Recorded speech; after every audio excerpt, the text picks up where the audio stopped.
Halo teman-teman, jadi di sini saya akan menjelaskan tentang praktek pada balut tekan. Di sini terdapat luka yang cukup besar pada lengan bagian bawah. Jadi, ketika terjadi pendarahan, kita hanya perlu untuk menekan pada sumber keluarnya darah, yaitu pada arteri yang terus mengoncos, tidak menekan seluruh luka.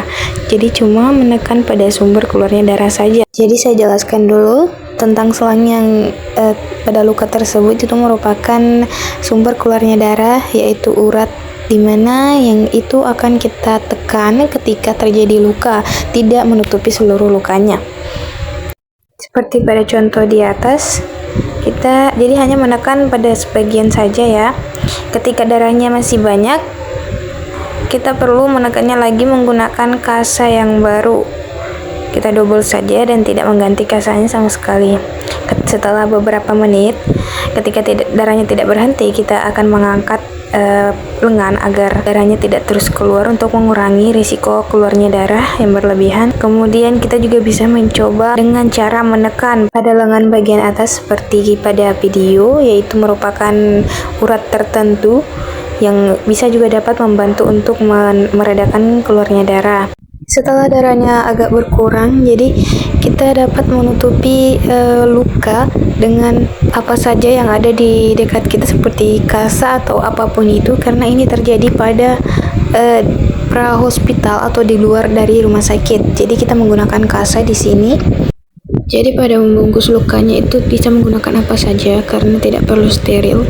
Kita mengutamakan darahnya berhenti dulu. Tidak harus kasa atau alat rumah sakit lainnya.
Pada praktik kedua, yaitu pemasangan jadi pada praktik kedua yaitu pemasangan pembidaian pada pasien yang patah kaki. Jadi ini alat yang kita gunakan itu di luar hospital.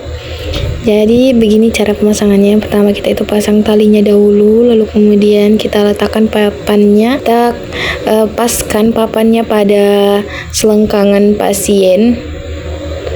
Ini gunanya agar mengimobilisasi pada kaki yang patah.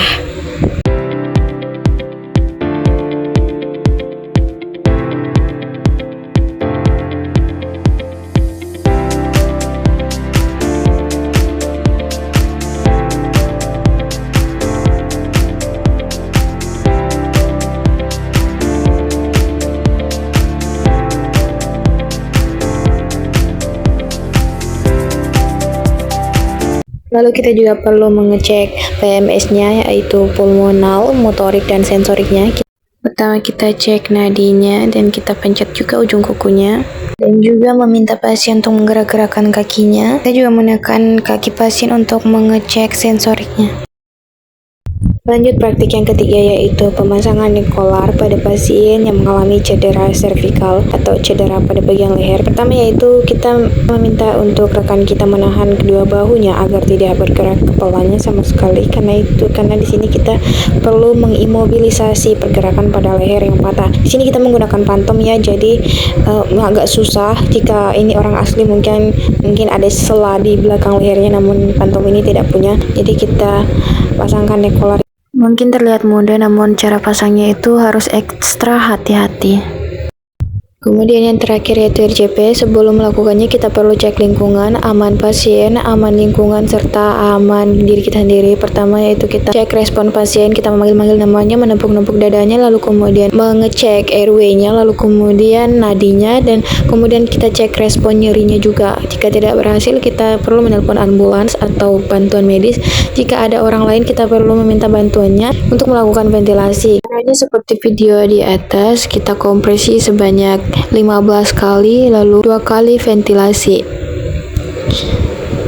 Ini dilakukan berulang-ulang sampai pasien tersadar.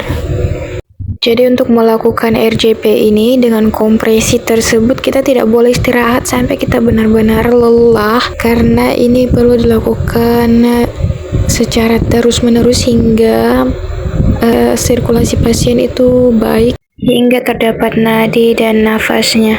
Setelah dilakukan RJP, kita tidak lupa untuk melakukan evaluasi jika sudah terdapat nafas serta nadi itu sudah selesai.